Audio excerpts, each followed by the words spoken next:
This was filmed in Salt Lake City when Curse made a smart film film during the fall, and it shows barren trees, ground covered in dead leaves. Looking out at the scene by the box was a house in that October storm.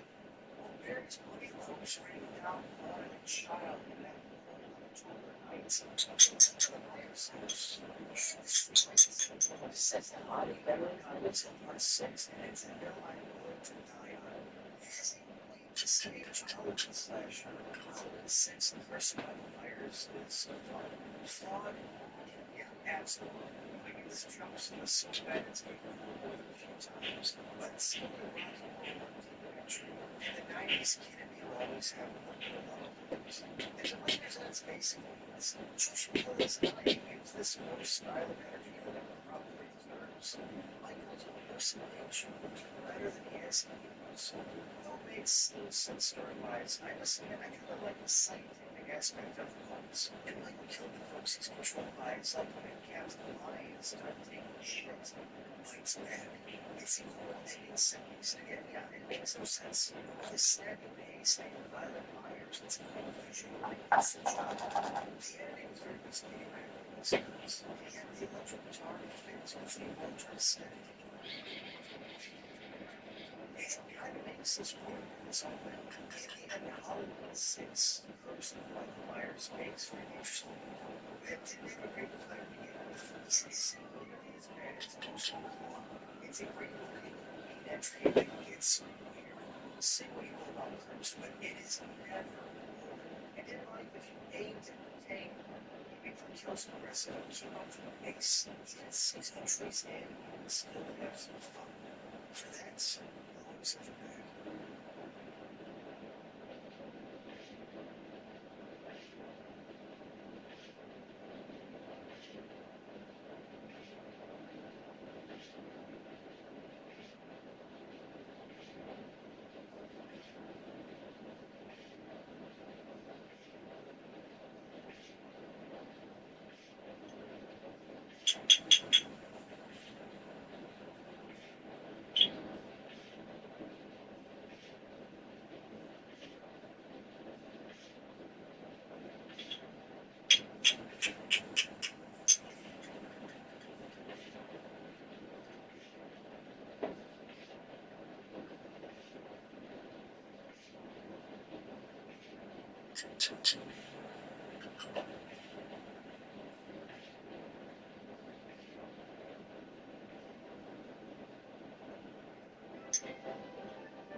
In 1978, the landscape of horror changed forever with the release of John Carpenter's Halloween.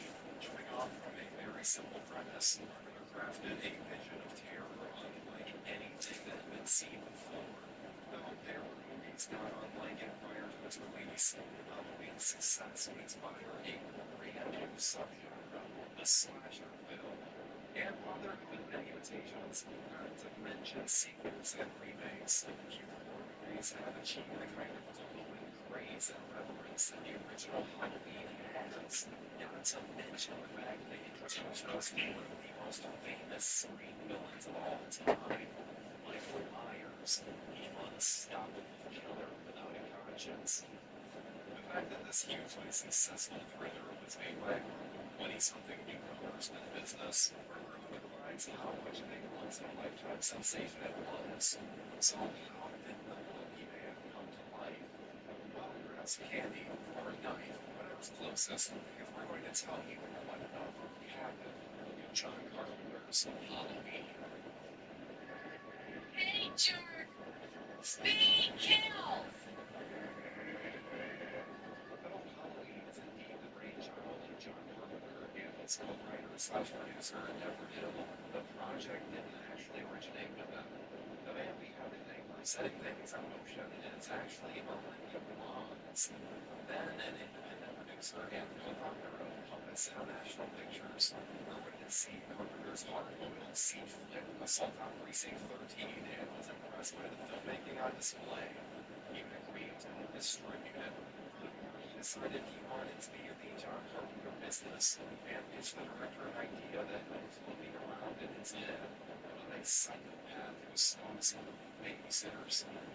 Carpenter was just about finished shooting the TV movie Someone's Watching Me and had no plans after that. So he said, why not? The simple title for the project was The Babysitter Murders.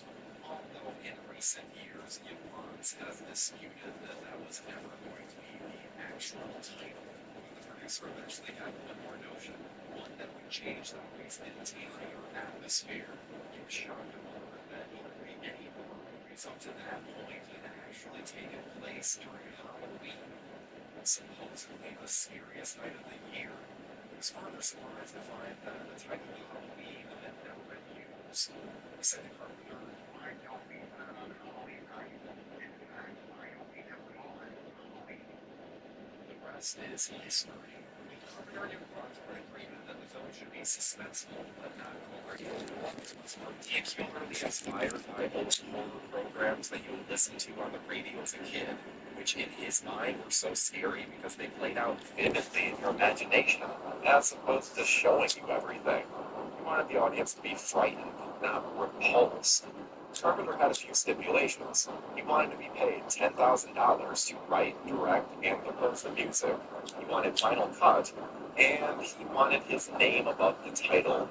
While the latter was an unusual request for a relatively new director, Yablans told him that if he could make the film for $300,000, he could have anything he wanted. Carpenter ordered his then-girlfriend Deborah Hill, who he met during the making of Precinct 13, to be his co-writer and producer.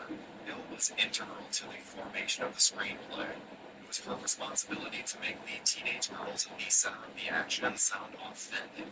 Carpenter, on the other hand, focused on the grimmer aspects of the plot, using the idea of an unstoppable evil as the hook.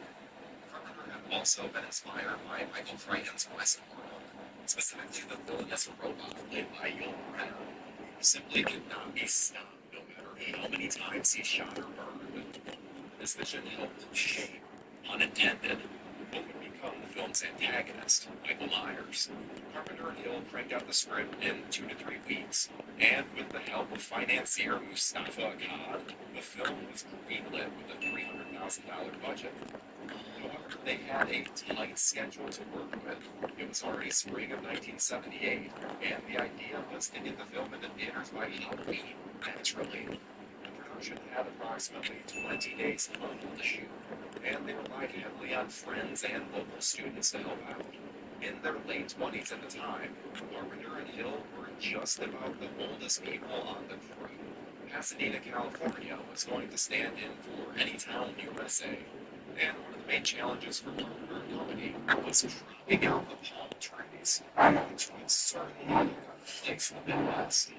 Another challenge that would be harder to overcome was the lush greenery of the surroundings. Since this was springtime in California, not autumn in Illinois, the popular story is that the production would use the same bags of leaves over and over, sprinkling them on the streets and sidewalks right before the shooting commenced, then gathering them up for the next shot. They would call the town Haddonfield, named after the town in New Jersey where Deborah grew up. In a matter of casting, Carpenter needed 3 wholesome American girls to play babysitters. He'd zeroed in on Anne Lockhart for the central role of Laurie Strode, but was persuaded by Deborah Hill to cast Jamie Lee Curtis instead. Curtis was, of course, Hollywood royalty, being the daughter of Tony Curtis and Janet Leigh. But at the time, she had only been in a handful of television shows, far from an above-the-title name.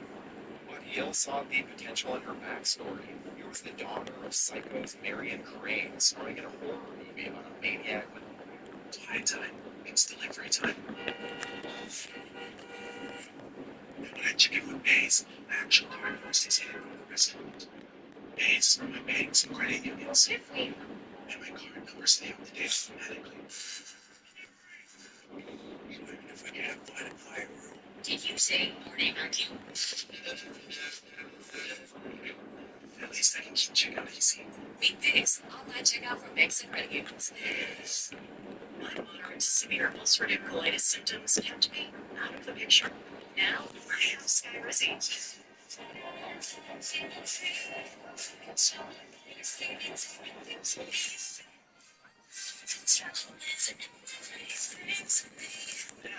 I'm back in the picture. Skyracine helps deliver relief, repair, and remission in UC. Feel significant symptom relief in 4 weeks, including fewer bowel movements and less bleeding. Skyracine is proven to help visibly repair colon lining damage and help people achieve remission at 12 weeks and 1 year. Don't use allergic. Serious allergic reactions, exist infections, or preventative sign that may occur. Before treatment, can check for infections and TB. Tell your doctor about any flu-like symptoms of vaccines. Liver problems leading to hospitalization may occur when treated for UC. Take control of your UC. Ask your gastroenterologist about Skyracine.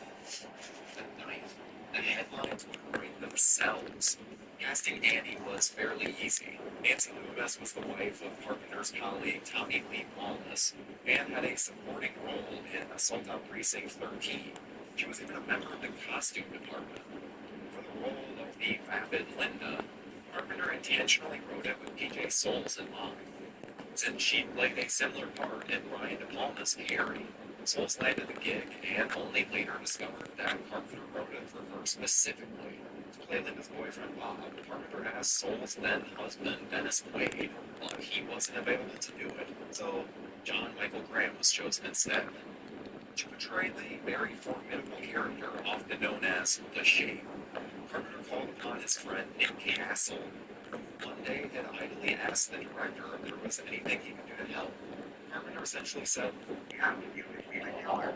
Carpenter gave Castle no direction other than do it. But the actor did eventually add one of Meyer's signature moments, when he looks upon his victim like a curious dog would a treat. For his work, Castle was paid just $25 a day. The final piece of the puzzle was the small but crucial role of Dr. Sam Loomis, Michael's psychiatrist and eventual hunter. Carpenter knew he needed a name for this part, someone recognizable who could give Loomis the gravitas needed to sell the idea that his former patient is the walking embodiment of evil. Carpenter first went to Peter Cushing, a legendary British thespian known best for his work in Hammer horror movies like Van Helsing and Dr. Frankenstein. But Cushing had just made Star Wars, the biggest movie of all time, and had no time for Halloween and a small salary. Carpenter then looked towards Cushing's longtime collaborator, Christopher Lee, but Lee turned them down flat. Deverhill would later say that she bumped into Lee at a convention years later, where he confessed that turning down Halloween was the biggest mistake of his career. And if that's true, we'd argue that The Howling 2, Your Sister's a Werewolf is a close second. Olivia Blonde suggested Donald Pleasance made an impression playing villains in You Only Live Twice, and in particular the journalist in Westerns Will Penny. But he also played heroes in films like The Great Escape, so we can lend Halloween a character who seemed believably intense and ready for action. Pleasance was offered $20,000 for 5 days of work.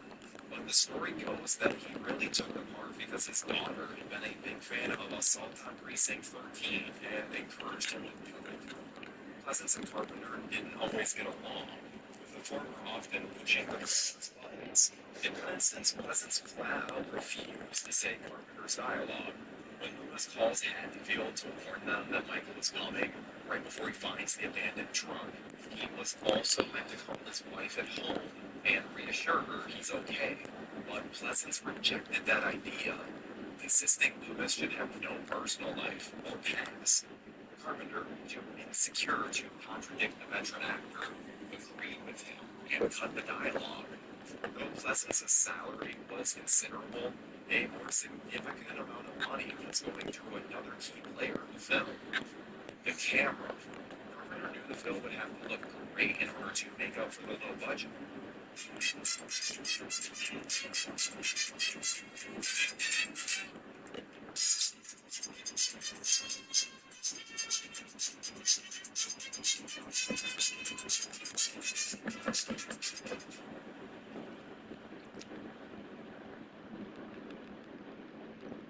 So he decided to use the Panaglide camera rig to give it a professional, sleek look.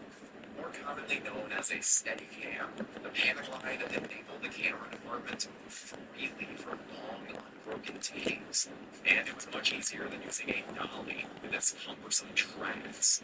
Halloween would use the panic line to great effect throughout, but its biggest contribution came during the terrific opening sequence of the film, which looks like one unbroken take of our villain preparing to kill. But it's actually two separate takes because they can only shoot for about 4 minutes at a time. But the effect is still brilliant. Incidentally, that sequence was the last to be filmed during principal photography because the house itself had to be dressed and painted to look like a normal suburban home. It was chosen because the filmmakers had found it in a state of disrepair. The scene where we meet Lori and she approaches the house is what it actually looked like. Perfect for the film's needs of displaying the Myers house as completely dilapidated. So when it came time to shoot the scene where a young Michael stalks his sister, the team had to split it up to look like a normal home. Waiting until the very end of the shoot to film that critical sequence. One aspect of the film that you likely already know is the legend of the mask itself. Describing the script as being made of rubber and having the grotesque features of a man, there was plenty of leeway in terms of what it actually looked like. It was up to Tommy Lee Wallace, the film's production designer and eventual editor, to find the perfect one. Wallace received two masks from a magic shop on Hollywood Boulevard, a sad clown mask and the Captain Kirk mask. The clown mask spoke for itself, but Wallace had to modify the Kirk mask a bit. He shaved the eyebrows and sideburns, the eye holes wider, spray painted it white, and dyed the hair darker. Once everyone saw the mask, they flipped for it. One of Carpenter's inspirations for such a blank palette was the thriller Eyes Without Oh my Face, god, why the which fuck did he definitely has even... one of the creepiest masks in history. Carpenter would later say that despite the low budget, the shoot was a relatively easy one, but there was still much to do in the short time that they had until its release, presumably in October. The score would turn out to be incredibly important to the film, and all the story goes that Carpenter knocked it out in just 3 days. Neverhill is on record saying he already had the theme in his mind much earlier on during the writing process. Apparently, Carpenter would play the ominous theme for Hill while they were working to help inspire them. Music is credited to the Bowling Green Philharmonic Orchestra. A shout out to Bowling Green, Kentucky, where he grew up. When Halloween was completed, Irwin and Blondes held a screening for all of the major studios in the hopes of getting one of them interested in distributing it. The problem was none of the studios showed up. Blondes was going to fall back on his past as a marketer and distributor and get the film in theaters himself. His first stop would be Kansas City, Missouri, where the film performed admirably, allowing him to take it elsewhere. Fortunately for Blondes, his business partner Joe Wolf had a relationship with MGM Studios, who was willing to make around 400 prints of Halloween, allowing the distributors to start getting a little wider with their little movie. Initially, the reviews were not kind, with most critics dismissing the film as mindless and shallow. But soon the tide began to turn. First, a glowing review from the New York Village Voice, then a couple from famed Chicago critics Gene Siskel and Roger Ebert, the latter of whom compared it to, you guessed it, Alfred Hitchcock's Psycho. Soon enough, critics who waved the movie away at first began to reevaluate Halloween, happily coinciding with the movie taking off in theaters and racking up big returns. Ultimately, Halloween ended its theatrical run with over $70 million worldwide, making it the most successful independent feature of all time. At that point, of course, you know the rest. Halloween spawned a plethora of imitators, and the early 80s saw a horror boom unlike any that had come before. Naturally, the massive success of Halloween necessitated a sequel be made. Carpenter and Hill begrudgingly wrote it after realizing that it would be made with or without them, also letting the substantial paycheck help convince them. Carpenter is on record saying Budweiser got him through the writing of that script. As they struggled to find reasons to justify its existence, with the completion of David Gordon Green's recent Halloween trilogy, there are currently 13 movies in the franchise, though, of course, making sense of the timeline can be a little tricky. What's obvious is there's money to be made off that blank-faced, unkillable monster, and when a new Halloween film is inevitably announced, none of us should be surprised. After all,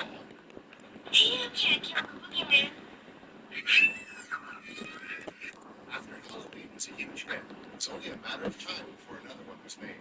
Even though he tried to pass on being involved, John Carpenter would end up being tasked with writing, producing, and even directing some scenes during reshoots. What ends up becoming Halloween 2 would actually cause problems for the series for its entire run. Just about every contrived plot point in the series can be drawn back to this movie, except for that, Copeland Gore thing, which we will dig into in its own episode of what happened with this horror.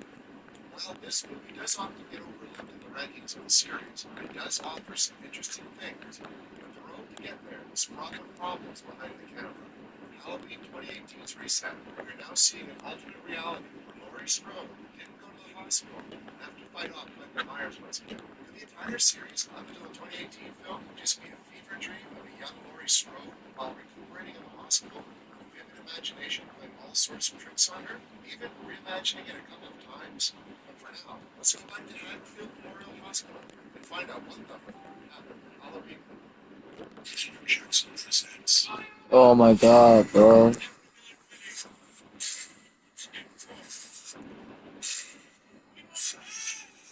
I'm fine.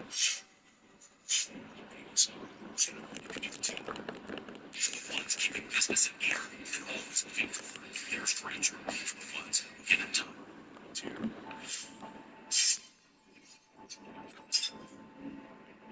I want to thank you guys for watching What the happened in this horror, and ask if you enjoy our show, please subscribe to our channel right now. Like this video and click on the bell so you'll be notified each time a new video goes up. For now, back to the show.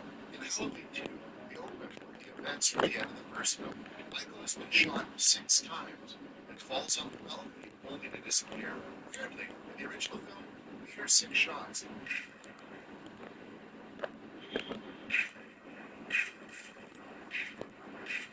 Well, at the beginning of this film, we hear 7. Loomis, though, confirms he shot him 6 times, as told by his frantic interaction with police. I shot him 6 times. I shot him 6 times. I shot him 6 times. I shot him 6 times. He is obviously lost it by this point. His calm demeanor has been thrown away, and he is in full-on panic mode. As much credit as Donald Pleasance gets for his first portrayal as the Good Doctor in Part 1, his descent into a more frantic and exposed character in the sequel is impressive and should get more praise than it does. Meanwhile, Laurie is taken to Haddonfield Memorial Hospital. There, in a colorful crew of hospital staff, Laurie is sedated and spends the rest of the film in a hazy dream state. While walking around town feeling good about himself, Michael runs into a boy listening to a boombox that I totally wanted when I was a kid. Jealousy is not a good look for me. But Michael learns about Laurie's whereabouts during a news report on the radio, makes his way to the hospital, and finally finish what he started. While out chasing down Michael, Dr. Loomis ends up in a grade school that had been broken into.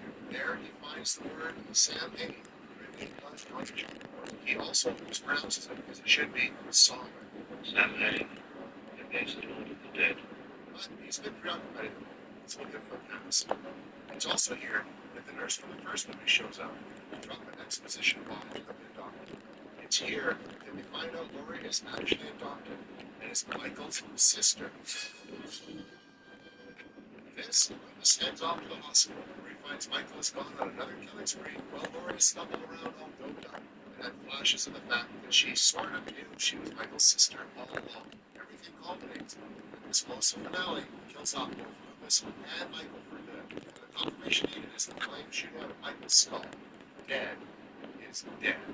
Well, it was supposed to be anyway. We're about to see the 12th movie in the franchise in theaters, so yeah. John Carpenter had no interest in returning to the Halloween franchise, but when someone suggested he should stay on as producer, he looked at it as a way to get some of the money he felt he was owed for the original movie, while also helping a young filmmaker get started in the business as the first film had done for him. He was tasked with writing the film, and he really had no idea where to go. He decided to set it on the same night as the first film, start with the mystery of where Michael ended up after he fell off the balcony. After a while, he became stuck and didn't know how to proceed. One of the ideas was to set the film in a high-rise apartment building. Eventually, it was changed to the hospital setting. After NBC had picked up the broadcast rights for the first film, they had requested a few additional scenes to fill out the time slot. While thinking about what he could add, Carpenter claims that in 2 of the morning. Thanks to a six-pack of beer, he came up with the idea that Lori was Michael's sister. This led to something motivating Michael in the second film, as well as getting Carpenter some water to use for the extra scenes for the original film. He says Vader's twist, The Empire Strikes Back, influenced him to do this. Carpenter said that was a moral decision, and it's true of the rest of the franchise. Who can argue with it? It has caused problems any time a new movie has been made. When they were working on part 4, they had to work around the fact that Jamie Lee Curtis wasn't going to return, so they gave her an off-screen death and an orphan daughter, or abandoned. If you take into account that Laurie claimed to have faked her death in age 12. In part 6, he's chasing out his possibly incestuously fathered baby. In age 12, he's back after his miraculously revived sister. In Resurrection, we find out his brother is Busta Rhymes. Okay, not really, but it's still better than what we got. This familia connection has plagued the series ever since it started. Himself said, the brother thing was awful, just awful, but here we are. The script written, Carpenter then turned to Tommy Lee Wallace to direct the film. Wallace had been a production designer and editor on the first film. He was excited about it, as he had some ideas of his own for what a sequel should be. Once Carpenter handed him the script, his excitement fell. After the first film, the slasher movement started to take effect. All of these films seemed to revel in the excitement of pumping the blood and nudity to pull in audiences. To be fair, it worked. Wallace was hoping to keep a slow-moving, blood-free approach to the film like he used in the first one, but rejected the offer to direct, and would come back to direct Halloween 3. For Halloween, you got suggestion and shadows and true old school suspense technique. Somehow to me, Halloween 2 was summed up with that hypodermic in the eyeball. With this, Carpenter had to find another director, and Rick Rosenthal was hired. One of the criticisms of this film is that Michael looks so different. There are varying stories as to why the mask itself looks different. Some say that Nick Castle would shove the mask in his pocket between takes on the original movie. This would have caused the white spray paint to begin to come off, revealing the flesh color underneath, giving it a weird yellow effect. Another story is that Deborah Hill had put the mask into a box and stored it under her bed after the first movie. She was an avid smoker. The years of exposure to cigarette smoke yellowed it. On top of this, Dick Orlock was brought in to play the Shape this time around. After scaring director Rick Rosenthal, Orlock saw the mask, put it on, and then stood unmoving in Rosenthal's office. He didn't speak when asked who he was multiple times by the director. When he took off the mask, he asked if he could play the part, and the director hired him. Well, he had the attitude down. He was actually smaller in stature than Nick Castle. He wore lips and tried to make himself seem taller, but the mask still didn't fit the same way it had on Castle. This led to the character appearing slightly off in this movie.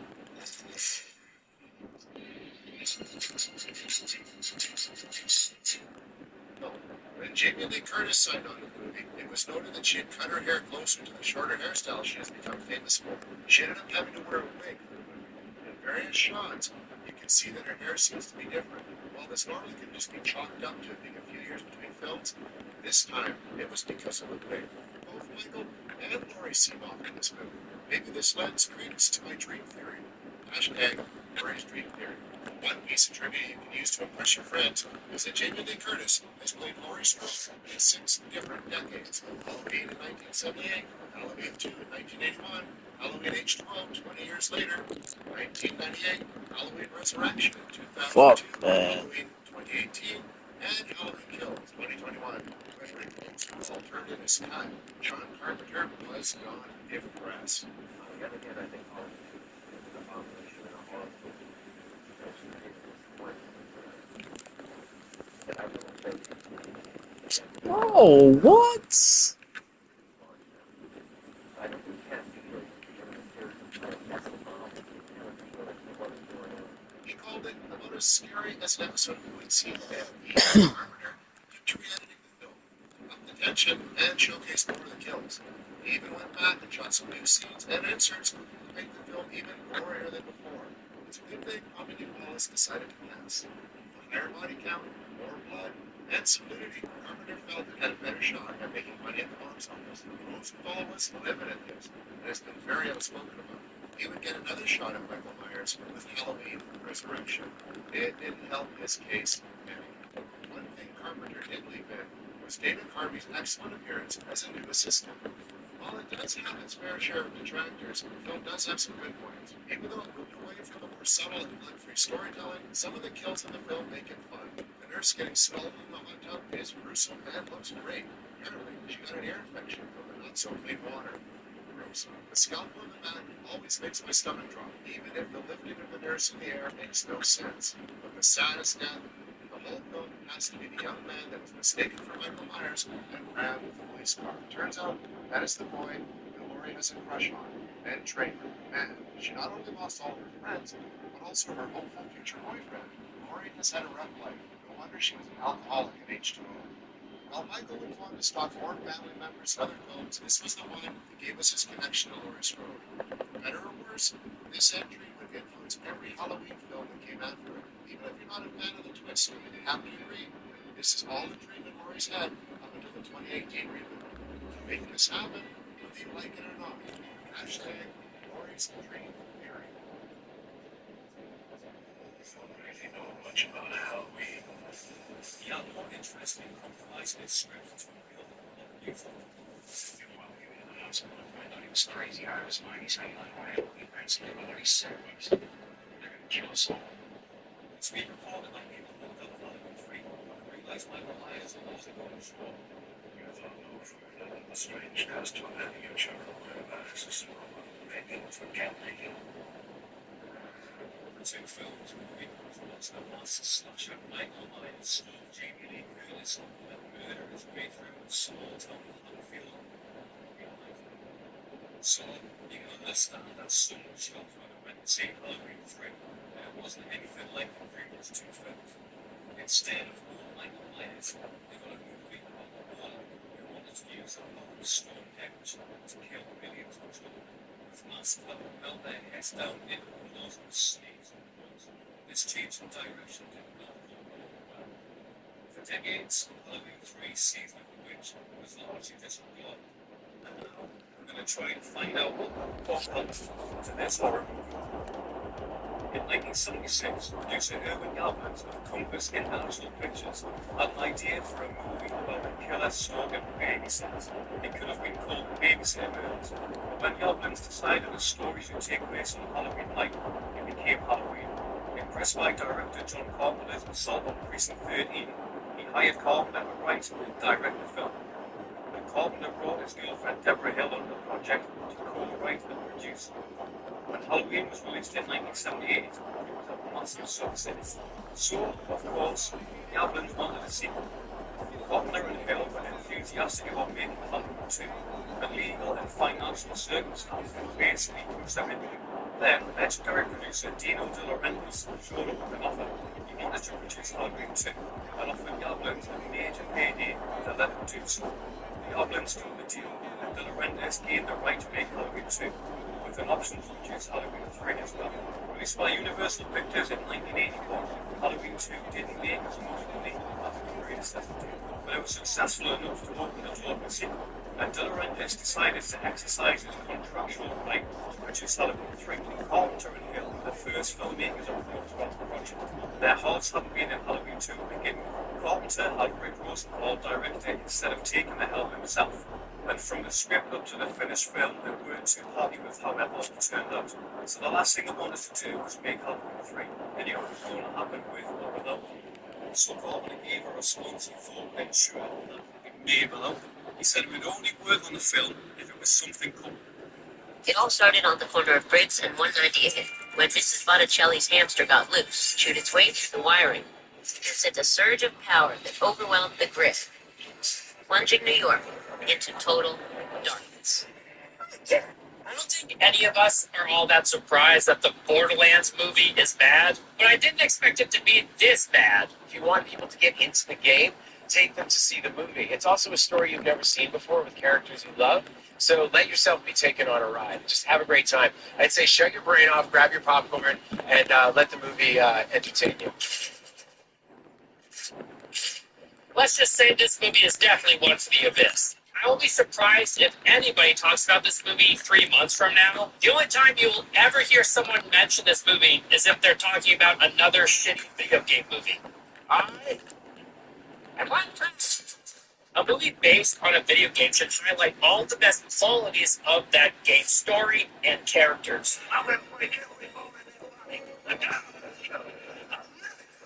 mainly because they can't use gameplay as a crutch for quality. And I think telling your own story in an adaptation is fine, and sometimes it's necessary and can't be avoided. But it's extremely important to match all the aspects that make the game special, that don't directly have to do with gameplay. Unless the movie incorporates the gameplay within the movie somehow, like that first person scene from the Doom movie, or the sponsored segment from this video. Do you guys remember that massive video I made on Game of Thrones? And this one event drastically altered the tapestry of the world. I'm a big Game of Thrones guy. I love Game of Thrones. That brings me to the sponsor of today's video, Game of Thrones Legends. It's a puzzle role-playing game featuring team-based player versus environment and player versus player battles with collectible and upgradable champions. Those will be familiar faces like Jon Snow and Daenerys Targaryen. The game even features characters from House of the Dragon, a show that I'm quite fond of as well.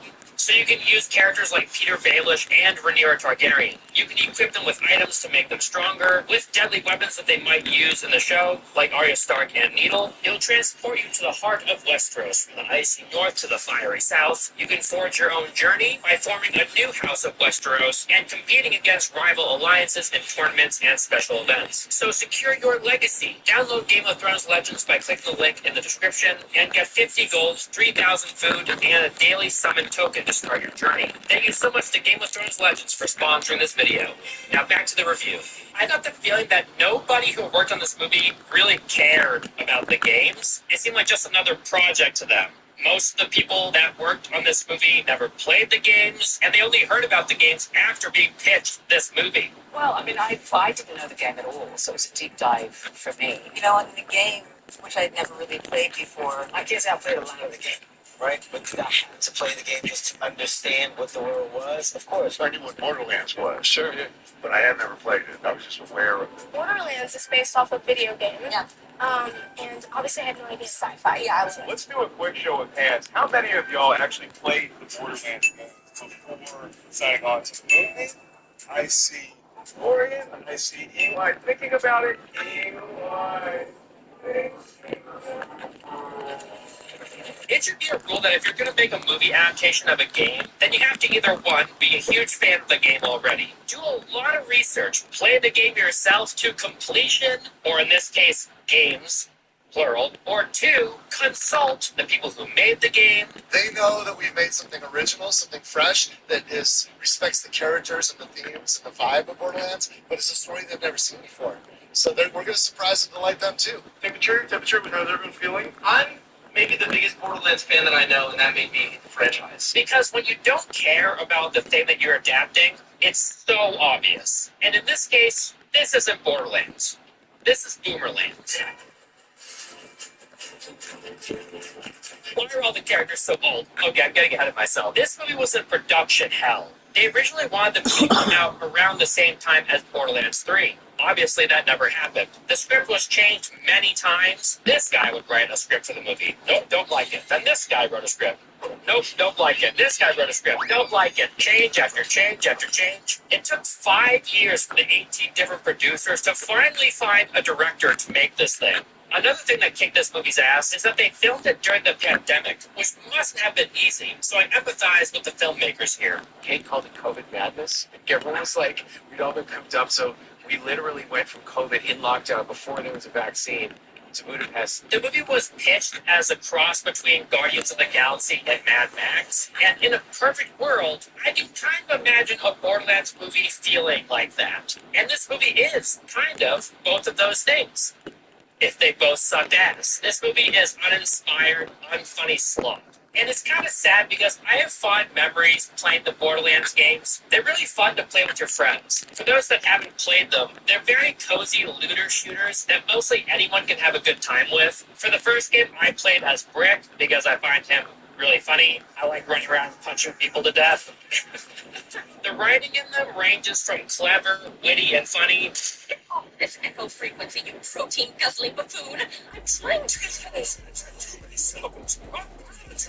to eye-rolling and cringe-inducing. From Apollyon Station. Just blast that subway car with your butt steak. And they definitely peaked with Borderlands 2. Borderlands 1 was pretty good. Pre-sequel, trash. Borderlands 3 was Tiny Tina's Wonderland, I never beat. Because while Tiny Tina can be pretty funny in small doses, when she's constantly talking your ear off, it makes you want to put a shotgun in your mouth. Out of all the games, the first two are definitely the most iconic. The characters are very memorable. Mordecai, Brick, Roland, and Lilith, Axton, Maya, Salvador, and Zero. I think it's an interesting idea to take characters from different games and plot them in a movie, but I'm not too sure about the characters they chose. It's weird that Maya and Zero weren't in this because everybody loves those characters. Personally, I wouldn't have chosen Krieg, especially when Brick is right there. A guy who chooses to go into gunfights with nothing but his fists. That sounds hilarious in a live-action adaptation. And it's even stranger that they put a DLC character in this movie. The casting for this movie is baffling. It isn't often you find a movie where every main character is miscast. Well, this is one of those very rare occasions. And the villain in this movie is atrocious. I'll explain more about that later. Some of the characters are better than others, but it's just embarrassing that the best casted actor was the one guy who wore a mask throughout the entire movie. And the only prerequisites for his character were muscles, tall, and grunt good. Store closes in 5. You just need to grab a few more gifts. Sure. That's fine. Okay, let's go. Jay, hey, I made my family disappear. Sorry, guys. Just sitting there having the best night of my life. Oh, what's this? Jay, it's a beauty. Get in the car, boy. When holiday shopping ends, Disney Plus streaming begins. All right, guys. I just landed in China. Let's go.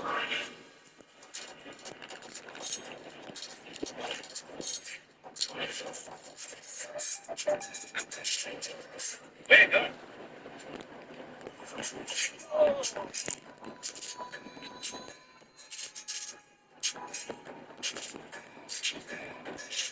Have you ever seen Red Bull at night?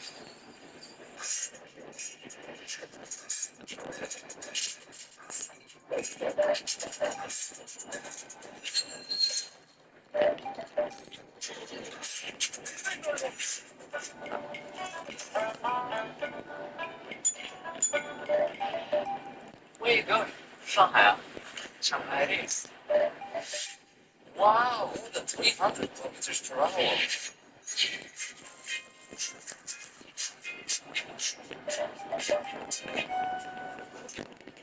Hey buddy, where are you going?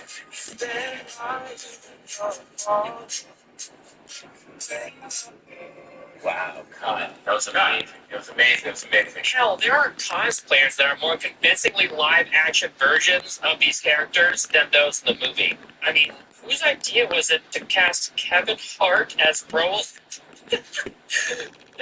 What if It's big. He said he's a big guy in the game. I said this is an amazing opportunity for me as an actor because you're going in a complete opposite direction what the fans in this world may expect or may think Roland should be.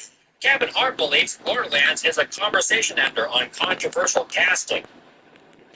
Complete opposite direction. Kevin Hart is just not an actor that anybody takes seriously. Kevin Hart is a comedian. He's not an action star. When Kevin Hart's Roland tries to act badass, I can't help but cringe a little bit. Do me a favor. Take your weapon. Toss it over here. Grab some supplies. Take a walk. Everything is working against him in this role. His stature, his voice, his past roles. I can think of a million people who would have been a better fit. And that's what's cool is taking everyone that you know, like Kevin, we know from comedies. The only way we're gonna, shut people up is by having you do just nonstop. I'm gonna throw like 200 people at you and just have you kill them and take them out. He sent me to bring you to safety. My dad sent me. That's right. The shortest soldier.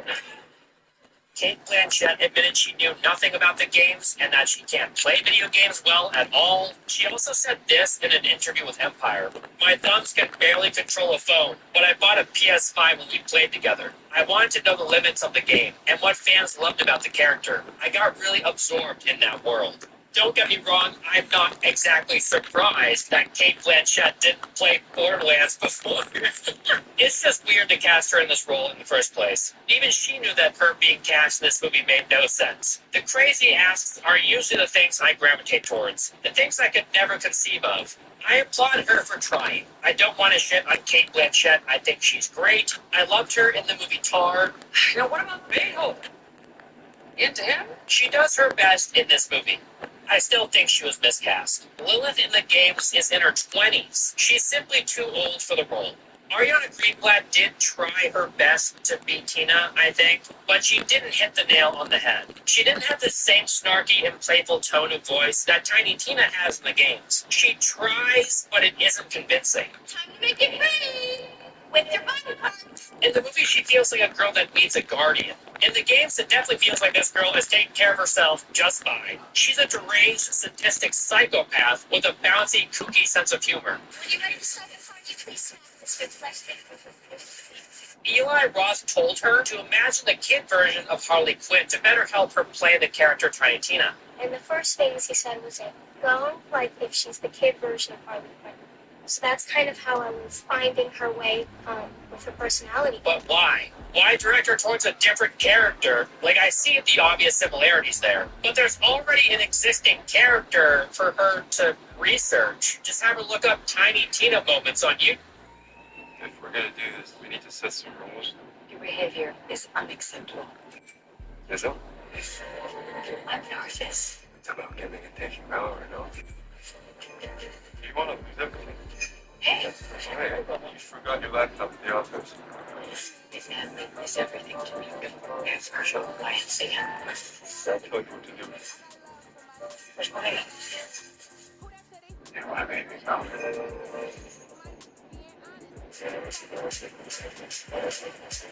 3 rows, 4 seasons. Built to be unstoppable. Kia Sorento X Pro and Turbo Hybrid. Kia, movement that inspires. Ew. So they launched the trailers for this movie. The reception to them wasn't the best. It finally hit theaters, and it was a box office bomb. It made $4 million on its opening day, $8 million on its opening weekend, with a $115 million budget and $30 million for marketing. Like, holy shit, this movie failed miraculously. Nobody saw this. I have a feeling that a Borderlands movie would probably fail no matter what, unless you had someone like James Gunn making it or something, and even then it might have failed. I just don't see a huge demand for a Borderlands movie right now. The first game came out 15 years ago. That means that most people that played and enjoyed it back then are in their 30s or 40s now. I know this because I'm one of those people. This movie isn't all that. I'm a big fan of the sets in this movie, and the practical and digital effects are pretty good. And the little claptrap guy they have for the movie is pretty cool, I suppose. The team did a pretty faithful job bringing Pandora to life. It was just lacking that sort of flair from the games that I was expecting from a Borderlands movie. You know how in the games when you run into a boss, the camera will zoom up to them and they'll pose, and in big bold text, their ridiculous name will pop up on screen? It never gets old. It gives the games this like endearing comic book type of vibe. It would make a lot of sense that they would do the same thing in the movie, right? Surprise, surprise, they didn't do that. In fact, they didn't try to stylize this movie in any way to make it feel like Borderlands. I don't think they even have a clear understanding of how close we're coming to the game. It looks like the game. It's unbelievable. So that was a fucking lie. I think it would have been cool if they tried to stylize the movie in some way other than sets and costumes. They couldn't have made the characters look cel-shaded somehow, whether that be through makeup or digital effects. I think it would have added a lot to this movie. Well, I was like, are we gonna do the painted edges and like that high contrast look? Like, are we gonna do that? Are they gonna paint us like that? How does that work? I just didn't know what we were gonna do until we got there. So It goes without saying that this movie should have been rated R. The games are brutal, ultra-violent, post-apocalyptic, Mad Max-inspired shooters with a billion guns. They mix brutality with comedy, when this movie mainly focuses on comedy, and all the comedy sucks. I have no choice but to serve you until you're dead. And that sounds like Fred. Sorry. Anyway, And the action is super bland.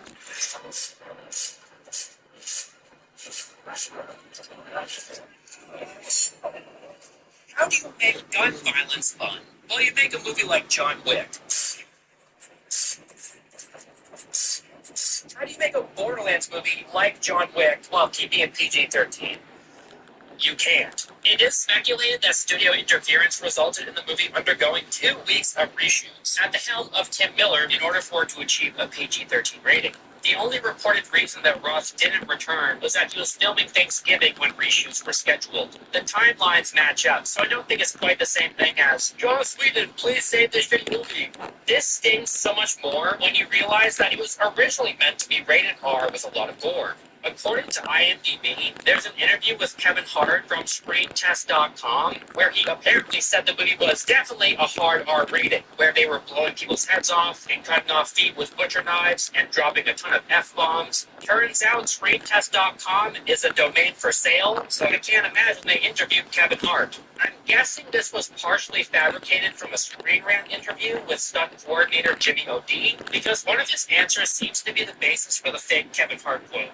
IMDb also states that Florian Montagu described a scene where his character Krieg tortures a villain by cutting his ankles off. This is fake as well. There is a real quote though. Eli Roth was on the second unit. He came over. He was like, just cut the ankles off. Yeah, you get the knife and cut the ankles off and we will leave these stubs. So it's super cool that any random person can just post fake bullshit on IMDb, a very popular website that people go to daily to find out specifics about a movie.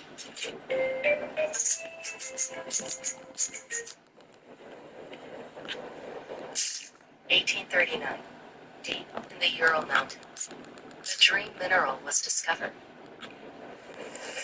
Perovskite. Found on every continent, but its potential untapped until now.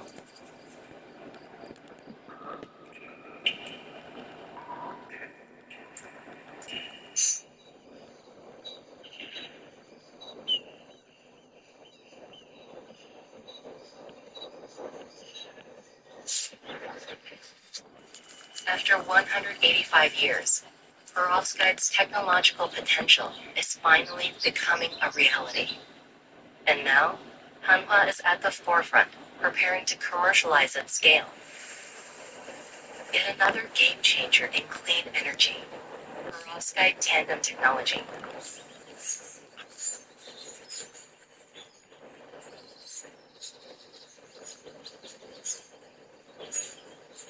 Sustainable solutions for Earth, for life.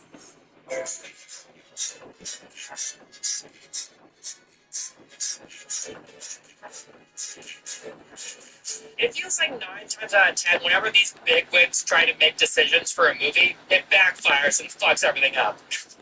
They could have used the gore and violence to make the comedy better. It's fairly easy to play off of gore with comedy. I haven't seen the original cut of the movie, so maybe it was shit. It probably was. But I'm willing to bet that it was at least a little better. Also, Eli Roth was a strange choice for director, especially if the studio was dead set on a PG-13 rating. Because the guy is mainly known for horror movies, like super gruesome and bloody horror movies. This guy makes movies like The Green Inferno, for fuck's sake.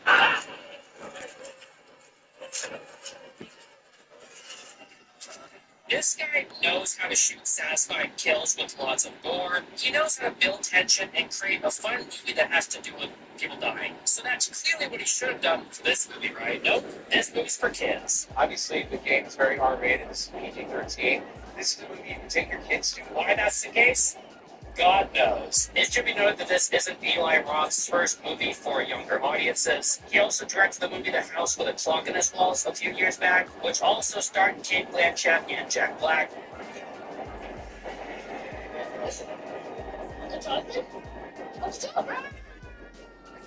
He says in this interview that he wanted to feel like a 9-year-old kid again when he goes to the movies. When I go to the theaters and I have popcorn, I want to be a 9-year-old kid again. I don't look at it as a director. I don't look at it as a critic. I just want it to have memory and be entertained by the story.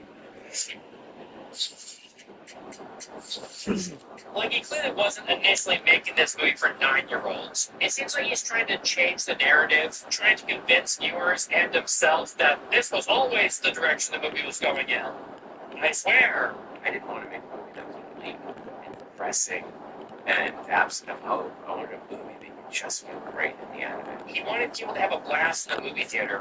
Fine. But you do that by making fleshed out, funny, and compelling characters. You know you can make a fun and goofy movie that also has bleak and depressing undertones? That's what a Borderlands movie should have been. This guy doesn't know how to write jokes. Why is he the writer for this movie? It makes no sense. Alongside Joe Crombie, this ghost human. Who is this guy? His name is Joe Abercrombie on IMDb, and his past credits include nothing aside from editing on various random projects. This is his first movie writing credit. Some have speculated that this is a pseudonym for Craig Mazin. In 2020, the movie was originally supposed to use Mazin's screenplay. In 2023, Mazin was suddenly removed from the project. People speculate that he wanted his name removed because he knew it was shit, but he has since denied this. This World of Real article, with the hilarious title Borderlands writer Joe Crombie might not even exist, notes that a total of 8 screenwriters worked on scripts or rewrites over the course of development, so Joe Crombie could technically be any of them. Alright, let's start from the very beginning.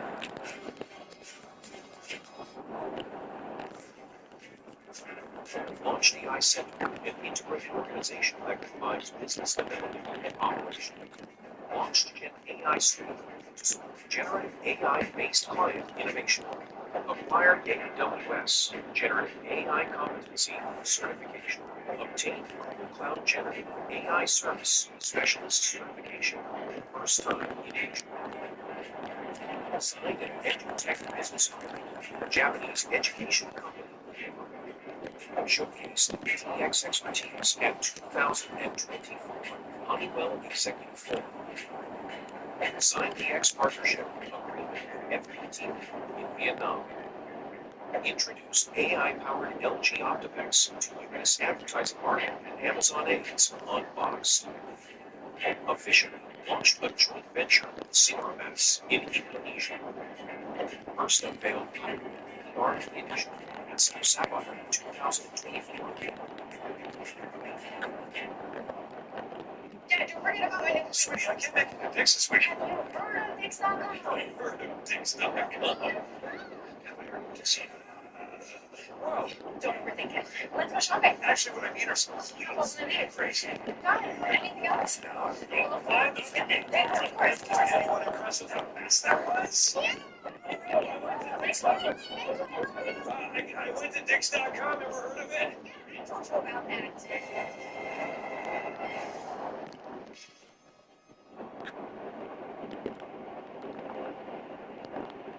Long ago, I didn't love Lilith's narration in this movie. Yeah, that sounds like some wacko BS, right?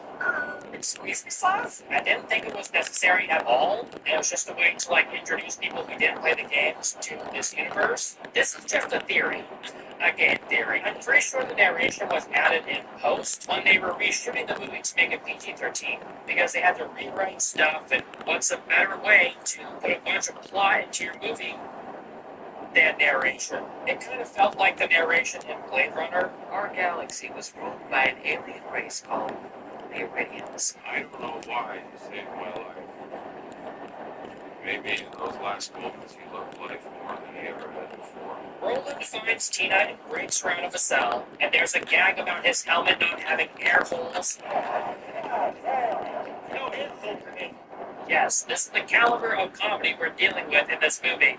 It reminded me of that awful scene from Star Wars when Finn is walking around the ship with water leaking out of his suit. Although this scene is cute because it's a throwback to the games, Roland in the games had said in regards to Tina, so they deserve some props for doing a little bit of lore hunting. Creepin breaks out of the cell, and he does so with little effort. Am I right? This is what happened. Sure? Yeah. Well, he throws a soldier at Nox, this woman, her name is Nox, which knocks her down to the ground, and apparently that was enough to incapacitate her. Maybe she hit her head. Okay, fine, that probably could happen. We're introduced to Lilith, and one of the first things she says is, I'm getting too old for this shit. thank you, writers. We can see that she's much older than her in-game counterpart. Also, why didn't they give her yellow contacts? The character from the games has yellow eyes. Her intro is kind of cool though. It has this like western feel to it. She's extremely quick on the trigger finger. She like spins around and kills a bunch of guys. We're then introduced to Duke Haley and Atlas. I'm just gonna call him Atlas from now on. Is he from work, or should I say, words?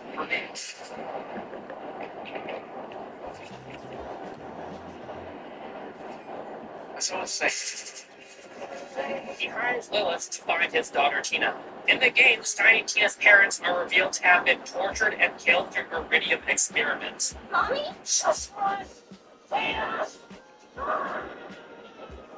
I get this is an alternate universe, but still, it's just weird. So clearly, Atlas is the CEO of the Atlas Corporation. I don't know why they didn't just use Reese Strongforth, the protagonist from the Telltale game Tales from the Borderlands. He rebuilt Atlas after Handsome Jack's death. Would have been cool to see him as a villain. Like, why couldn't they give us a character with an existing personality that they could work off of? It would have been neat to see a familiar face, at least. Especially since this Atlas guy in the movie, he just sucks. In her search for Tiny Tina, Lilith tracks down a ship that has been stripped for parts and vandalized by vault hunters, who apparently painted "What's in the vault" on the side of it. That'd be like if a pirate who was searching for treasure wrote on a shipwreck, "What kind of booty is in the chest?" There's this epic fight between Lilith and some psychos who are seen driving one of the familiar vehicles from the games. It lasts a total of like 4 seconds.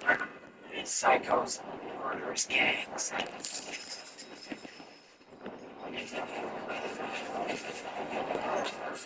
Her spinning barrel infinity pistol is cool though. This is a legendary gun from the games, which is pretty neat to see. They definitely gave her this gun in the movie so they wouldn't need to keep track of how much ammo she used. Kind of a big brave move on their part. Although I don't think any of the other characters who use normal guns ever do reload.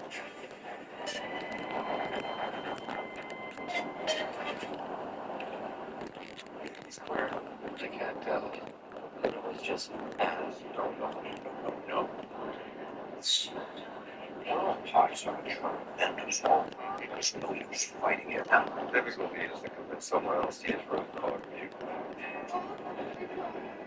So,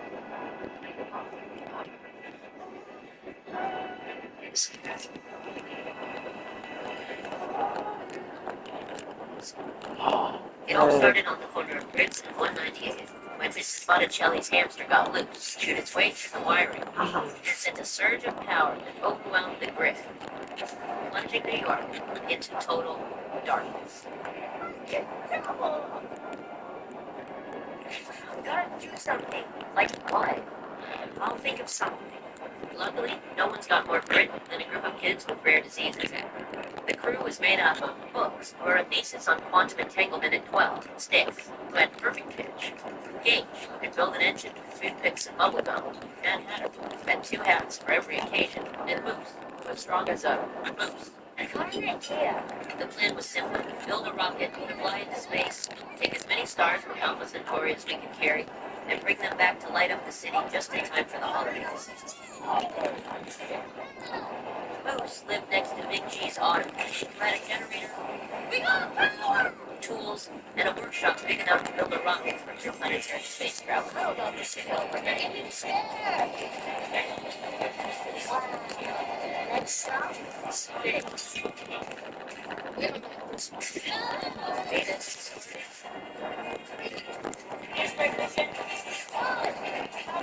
On December 23rd at 6:26 p.m., the rocket lifted off from the workshop. Gage set the coordinates. Moose guided the craft into orbit, and Moose supervised. Oh, what's that? That's not a sound you want to hear in space. We need more power.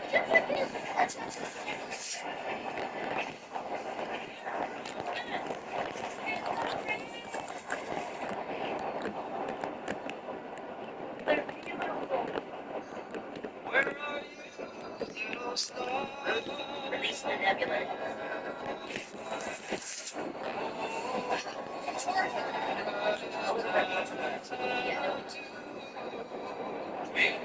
Let's go.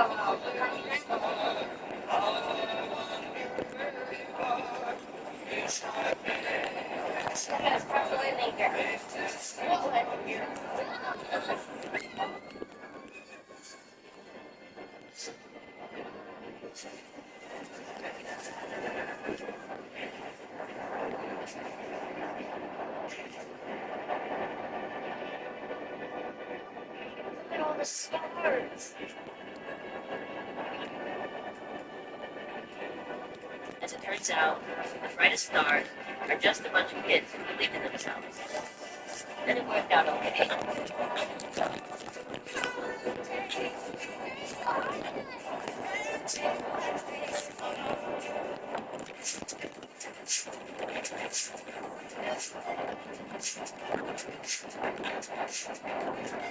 I like how she says, I need to catch a ride. It's time to catch a ride and north. But you should have said it how Scooter says it. Catch a ride with the Scooter Man. Catch a ride.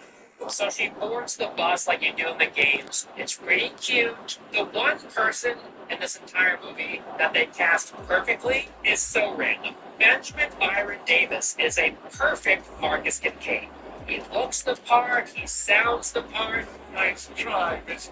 Randolph Infinity. I never forget a gun. All right, Baghdad, time to wake up. It's a beautiful day for our opportunity. Just a great casting choice for that character. Why they couldn't do that with the rest? We're then introduced to Claptrap, Yahoo!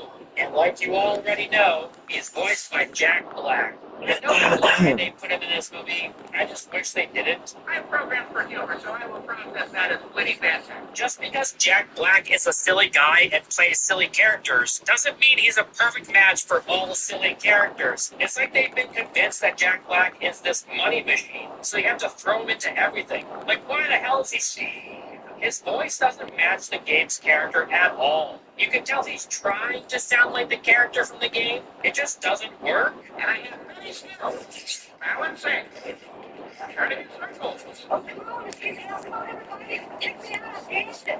Dance it. Why didn't they just use the same voice actor from the games? They were really banking on that star power that clearly didn't work. Jack Black wasn't in a single interview I watched. It's like he recorded his lines to this movie, sent them off, and then forgot this movie ever existed. So can we talk about Borderlands or no? Yeah, so, oh, yes, the reason I'm here. It's also a shame that the writing for Claptrap isn't nearly as fun as it is in the games. Not that his writing in the games was always great, but in the game they have the added bonus of playing off the playable character's actions. In a movie, they need to make sure the dialogue is witty. His comedy is very in-your-face, and for, like, toddlers, like one time he shits out bullets.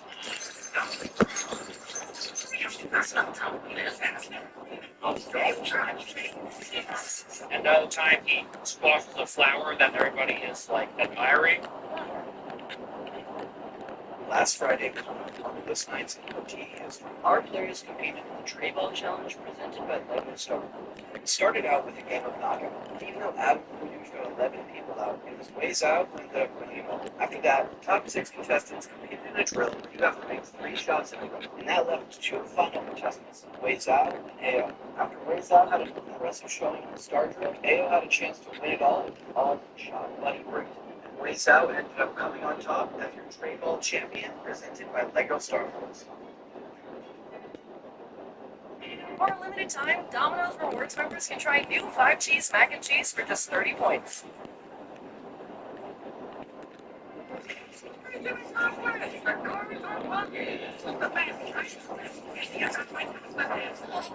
These are jokes for tiny children. It just sucks to see.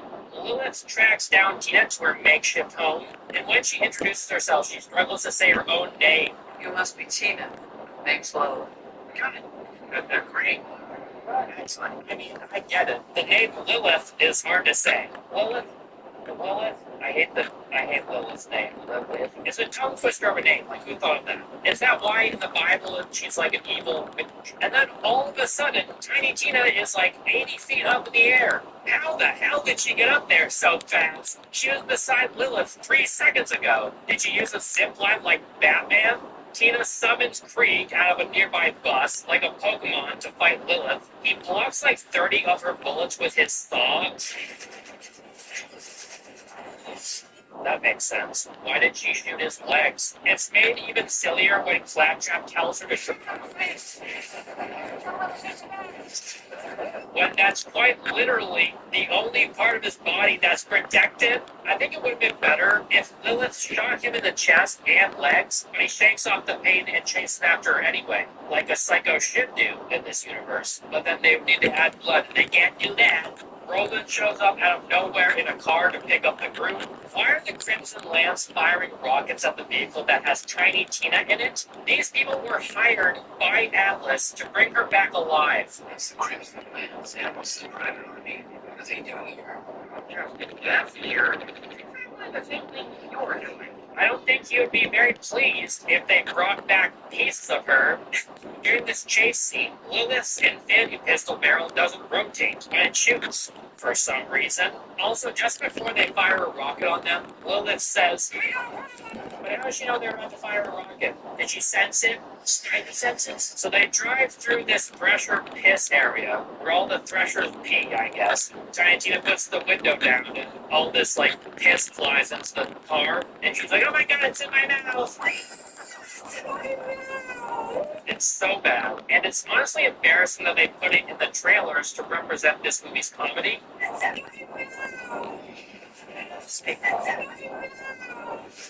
Of course, nobody wanted to see the movie if this is an example of one of the best jokes in the movie, which it is. They drag on this scene because they think it's hilarious. We had that meat all in the middle of my truck. Correction at 60-70% urine, 14% fecal matter. It's just appalling how unfunny this movie is. We learn that there's 3 keys to open the vault, and one of them is literally Tina, and that's why Atlas wants her back. My daddy thinks I'm the daughter of Iridia. I can open the vaults. 1 key down, 2 more to go. And of course, me. Alright, let's talk about Moxie. She's being played by Gina Gershon, a 62-year-old actress. This isn't as egregious of a change as, say, Lilith or Candace, but it's still odd how in the games you can hardly tell her age. But in this movie, she's very obviously older, even with the makeup on. As far as all the characters are concerned, she's definitely not the worst. She still looks good. We're then introduced to Tanis. She's a xenoarchaeologist, alright? She's a little odd. She knows everything about the vault. Who's played by Jamie Lee Curtis. She would have been perfect for this role 20 or 30 years ago. By the way, there's nothing meaner than an unhappy gamer fan. If they had to cast her here, they should have made a joke about how she accidentally aged herself by 3 decades, messing with experimental tech or something. In this weird Borderlands universe, Tanis knew Lilith's mom, because Tanis is so much older than Lilith. No, she's not. The actresses are 10 years apart in real life, so does that mean in this flashback that Tanis is 15? She doesn't look 15. Lilith is a little baby here. Did you remember her? I was 8. I can barely remember her face. Whatever. The ages don't make any sense. It is what it is. When they're about to go down into these sewers, a crew member is clearly visible, helping Krieg open the hatch. Why didn't they edit him out? Did they not notice him? While they're in the sewers, they have to cross over some bubbling, deadly acid. Tiny Tina crosses first, but she almost falls to her death. Thank God Krieg has the nifty ability of instant transmission, because he just kind of pops up out of nowhere and saves her. He's the largest person in the group, but he's also a ninja, apparently. Tiny Tina says this after finding a blooming flower. Live in the strangest places. Introducing Fastlane by PayPal. An accelerated guest checkout that can increase conversion by tapping into the millions of shoppers that already know and trust PayPal. Sign up for Fastlane today.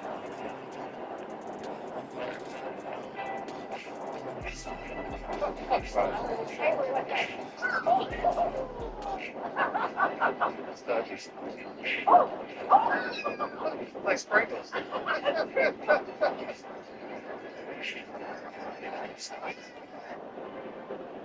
The writing in this is so bad. This character is not Tiny Tina.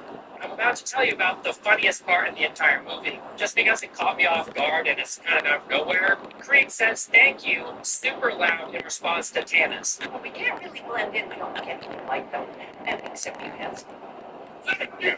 It's the only time I chuckled throughout the movie. Claptrap is used to distract a bunch of baddies so that the rest of the group can escape. And his dialogue here makes me want to rip my own skin off. Y'all bitches need to eat your own butts with your loopy mouth ass faces until you die from acid poisoning like the stupid pus sprouters that you had.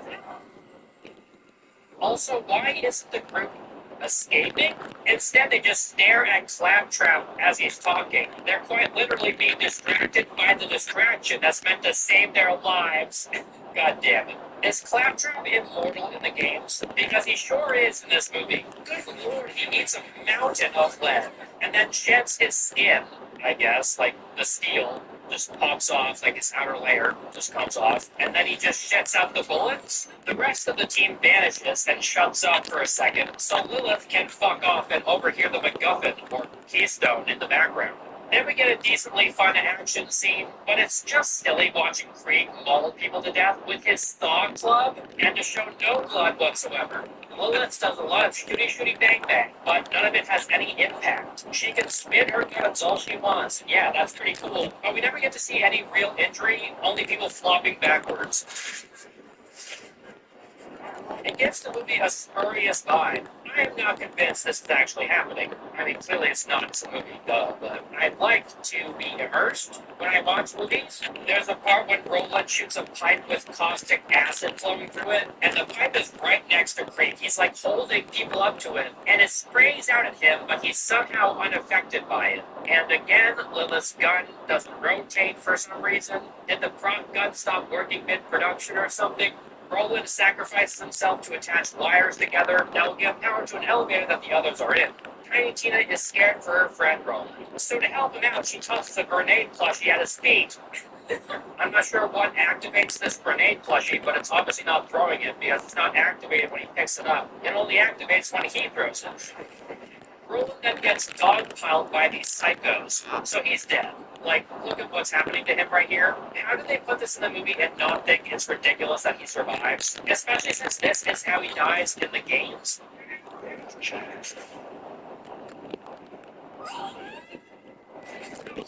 One bullet to the back. Oh, he's gone. 50 psychos piling on top of this guy. He's fine. He doesn't get a single injury. You know when we saw these guys earlier, they all had guns. Did they all drop their guns to chase after these people? Even so, they could still, like, beat the shit out of him. When Roland gets up out of this pile of bodies, he says, "Wow, that's so funny."